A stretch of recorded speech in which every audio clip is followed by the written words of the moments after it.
नमस्कार आपण समस्त को मु ओम दीपावली किचन को स्वागत करुच्ची। आज मु आपण मानक सहित अमृतभंडार एक यूनिक रेसिपी शेयर करी जोटा कि समस्ते खाइबा को बहुत पसंद करेंगे। देखंतु एठी रेस्टोरेंट परी पनीर करी परी लागुच ना, किंतु एठी मु अमृतभंडार पनीर बनेकी एही रेसिपी प्रस्तुत करिछि। एही रेसिपी आम देह पई बहुत हेल्दी रेसिपी। प्रायतः समस्त को अमृतभंडा खाइबा को पसंद लगे। आउ जे मानकु अमृतभंडा बिल्कुल पसंद लगेनी ताहले एही परी थरे आपण माने अमृतभंडारे पनीर बनेकी पनीर करी खांतु। देखिबे अमृतभंडा न खाइला लोक भी खाइला परे बहुत पसंद करिवे एही रेसिपी बनेबा पई। ताहले वीडियोटी को आपण माने शेष पर्यंत देखंतु, आपण को बनेबा पई बहुत इजी हेबा। ताहले एबे हमर रोसे स्टार्ट करिबा। रोसे स्टार्ट करिया पूर्व कही रखुचे जदि मो चैनल रे नुआ अछंती ताहले सब्सक्राइब कर दियंतु आ पाखर थिबा बेल आइकन को क्लिक करंतु, जहा द्वारा आपण माने नुआ नुआ वीडियो रे नोटिफिकेशन सर्वप्रथमे पाई परिबे। प्रथमे मु एठी फाळे अमृतभंडा को नेची मु एहा को दुई खंड कर देउची। एही अमृतभंडारू एही ग्रीन कलर चोपा को सब प्रथमे छड़ेई नबा। देखंतु मु एठी गोटे पिलर सहायता रे एही ग्रीन कलर चोपा को भलो भाबे छड़ेई नउची। देखंतु एठी मु चोपा को भलो भाबे छड़ेई नेची। भंडार भितर पटे एही सब मंजी को आमे भलो भाबे बाहर करनेबा, नहले हमर एही पनीरटी पूरा बेकार लागिबो आ पिता मध्य लागिबो। मंजी को एठी छड़े के सब परिष्कार कर नेची। एबे मु एहा को छोट छोट पीस करी काटी दउची। देखंतु एहा को छोट छोट एही परी सरू सरू पीस रे आमे काटी नबा। देखंतु एठी भंडा को एही परी छोट छोट पीस करी काटी देइची, जेउटा कि आमे सिजेला बेले भलो भाबे सिजी जिवो। आपण माने भी एही परी छोट छोट पीस करी भंडा को काटी नियंतु आ एहा को सिजेला बेले सहज सिजी जिवो। एबे एहा को भलो भाबे धोई की एही पानी को बाहर करि नबा। एबे एहा को भलो भाबे धोई नेची। एबे चलंतु हमर नेक्स्ट प्रोसेस स्टार्ट करिबा। देखंतु एठी मु गोटे प्रेशर कुकर नेची। सेही प्रेशर कुकर रे एही भंडा को सब देई दबा। भंडा को देला परे एठी भिजाई की रखिथिबा अरुआ चाउल को मु 2 रु 3 चम्मच दे दउची। चाउल को एठी जमारू अधिका नेबेनी, नहले पनीर टी हमर हार्ड हे जिवो। एथिरे मु गोटे चम्मच खीरर सर को दे दउची आ एठी गोटे बाउल खीर को दे दउची। आ बिल्कुल आ पानी ऐड करू नाही। एही खीर देई की हम एही भंडा आ चाउल को गोटे हुइसिल दे दउची। खीर आ सर दबा द्वारा पनीर टेस्ट बहुत भलो आसी थाए। आपण मानक पाखरे जदि मिल्क पाउडर अछि आपण माने मध्ये देई परंती। एही सब जिंस को मिक्स करी एठी प्रेशर कुकर रा कवर को दे की दुईटी हुइसिल दे दबा। दुईटी हुइसिल देई सरलाणी। एबे चलंतु चेक करनेबा। देखंतु भंडा आ चाउल आ ई खीर केते भलो भाबे सब सिजी जाईची। एबे मु एहा को टिके गोळेई दउची। एहा को मु गोटे मिक्सचर जार को बाहर कर नउची आ 5 मिनिट ठंडा हेबा पई एहा को छाडी दउची। देखंतु एठी हमर एही सब जिंस ठंडा हे जाईची। जेहेतु एही सब जिंस हमर पूरा बहलिया अछि, एथरे मु गोटे कप खीर देई की एहा को भलो भाबे ग्राइंड कर नउची। आ आपण माने भलो भाबे चिकन करी ग्राइंड करी नेबे। देखंतु एहा को मु चिकन करी ग्राइंड करी नेची। एठी मु 3 चम्मच मैदा को ऐड कर दउची। मैदा ऐड कला परे एडी स्वाद अनुसार मु गोटे चम्मच लूण को दे दउची। गोटे पिंच रा एडी सोडा को दे दउची। एहा को मु एही स्पून सहायता रे सब मिक्स कर दउची। मिक्स कला परे देखंतु एही बैटर टी हमर पूरा प्रस्तुत हे जाईची। एठी जमारो भी लंग्स नहीं। देखंतु एहा को मु स्टीम करिया पई एठी गोटे केक टिन नै जाईची।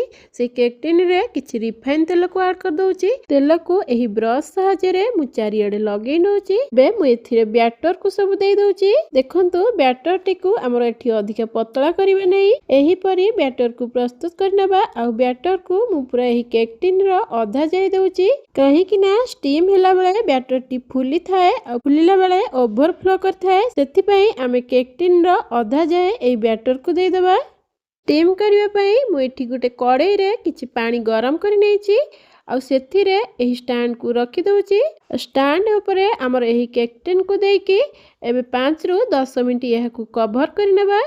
को 5-10 मिनिट स्टीम पे छाड़ी देइची। एबे चलंतु हमर मसला प्रस्तुत करनेबा। मसला प्रस्तुत पई देखंतु मु गोटे पैन गरम करि नेची। सेही पैन रे अल्प किछि रिफाइन तेल को दे दउची। तेल एठी गरम हैला परे मु एठी 2टी दालचीनी आ 2टी लवंग 2टी मरीच ଆଉ गोटे गुजराती को देई दउची। एही सब गोटा मसला देला परे एबे मु सेथिरे 4 रु 5टी काजू को देई दउची। एठी मु 1 इंच रो अदा आ 4 रु 5टी रसुण को दउची। एहाकू अल्प टिके फ्राई कला परे सेत्री काटी के रखिथिबा गोटे पियाज को देई दउची।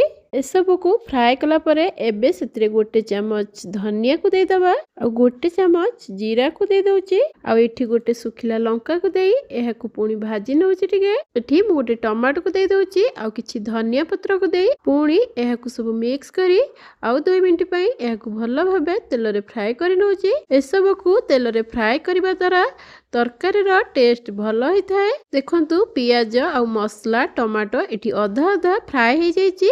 एबे मु एहाकू गोटे प्लेट को बाहर कर नउची। एहाकू बाहर कला परे किछि समय ठंडा हेबा पई छाड़ दबा। ठंडा हला परे एहाकू मिक्सचर जार रे देकी देखंतु मु एठी गोटे मसला पेस्ट बनी नेची। मसला को साइड करी चलंतु एबे कवर को खोली की देखि नबा। एठी हमर 10 मिनिट हे जाईची। हमर एही बैटर टी केते भलो भाबरे स्टीम हे जाईची। बिल्कुल हाथ रे मध्ये लागु नहीं। एहाकू मु गोटे कपड़ा सहायता रे बाहर कर दउची। आ एहाकू ठंडा हेबा पई 10 मिनिट छाड़ी देबा। ठंडा हला परे केक टिन रो आराम से एटा हमर बाहरी जीवो। एठी ठंडा हे जाईची। एबे मु एहाकू छुरी रे एम्ति चारि पटरु छड़े दउची। आ गोटे प्लेट को धरी एहाकू लेउटै दउची। लेउटैला परे देखंतु हाथ रे एम्ति टिके टैप कर नेबे। टैप कला परे देखंतु केते सहज रे एटा हमर बाहरी आसला। एहाकू एबे पनीर काटला परी देखंतु मु छोटो छोटो पीस करी सब काटी दउची। देखंतु एठी पूरा पनीर परी लागुछ ना। देखंतु केते सॉफ्ट मध्ये होईची। एठी मु गोटे कड़ाई गरम करी किछि तेल गरम करी नेची। चलंतु एबे एही अमृतभंडार पनीर को आमे सब तेल रे फ्राई करनबा। देखंतु एठी गोटे साइड पनीर कलर चेंज हे आसलानी। एबे मु सब आरो पट को लेउटी की एबे एहाकू भलो भाबे फ्राई करनउची। एही अमृतभंडार पनीर एठी हमर भलो भाबे फ्राई हे जाईची। एबे मु एहाकू गोटे प्लेट को बाहर करी नउची। देखंतु मु एठी पनीर को फ्राई कर नेची। एही तेल रे मु अल्प टिके चीनी दे दउची। चीनी मेल्ट होला परे सेतरे मु मसला को ऐड कर दउची। एही मसला रे एठी 1 चमच लंका गुंड दे दउची। एठी 1 चमच हल्दी गुंड को देई मसला को मु कसी नेची। देखंतु एबे एठी 1 चमच चिकन मसला को दे देची। एबे पुणी 2 मिनिट एहाकू कसी नउची। मसला को भलो भाबे कसीबा द्वारा तरकारी टेस्ट भलो हेई थाए। देखंतु मसला रो एठी तेल रिलीज हे आसलानी। एबे मु एथिरे स्वाद अनुसार 1 चमच लूण को देई मसला को भलो भाबे गुटिके गोळेई दउची। मसला एठी भलो भाबे कसी हे जाईची।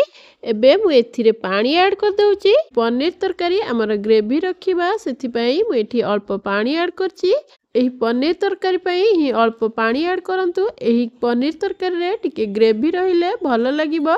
अधिका पानी ऐड कले बिल्कुल टेस्ट लागिबो नहीं। एहाकू फुटिबा पई मु 5 मिनिट कवर कर दउची। 5 मिनिट एठी हेई जाईची। एबे चलंतु चेक करनबा। देखंतु तरकारी हमर पूरा फुटी आसलानी। एबे आमे फ्राई करी रखिथिबा एही सब पनीर को ऐड कर दबा। आ पनीर को ऐड कला परे एहाकू सब मिक्स करी आ 5 मिनिट कवर करी फुटिबा पई छाडी दबा। एबे कवर खोली चलंतु देखिबा हमर एही पनीर तरकारी केमती हेईची। शेषरे एथरे मु टिके धनिया पत्र को पकई दउची। एठी हमर अमृतभंडार पनीर करी प्रस्तुत हे जाईची। देखंतु केते डेलिशियस लागुची। एबे मु एहाकू गोटे प्लेट को बाहर कर नउची। मु आशा करूची एही वीडियोटी आपनको निश्चय पसंद आस्थिबो। ताहले लाइक शेयर करंतु। आ मो चैनल रे जदि नुआ अछंती ताहले सब्सक्राइब कर नियंतु। आ पाखरे थिबा बेल आइकन को क्लिक करंतु जहा द्वारा आपण माने नुआ नुआ वीडियो रो नोटिफिकेशन सर्वप्रथमे पाई परिबे। पुणी आसीबी आ एक नुआ रेसिपी नै की रहूची। नमस्कार।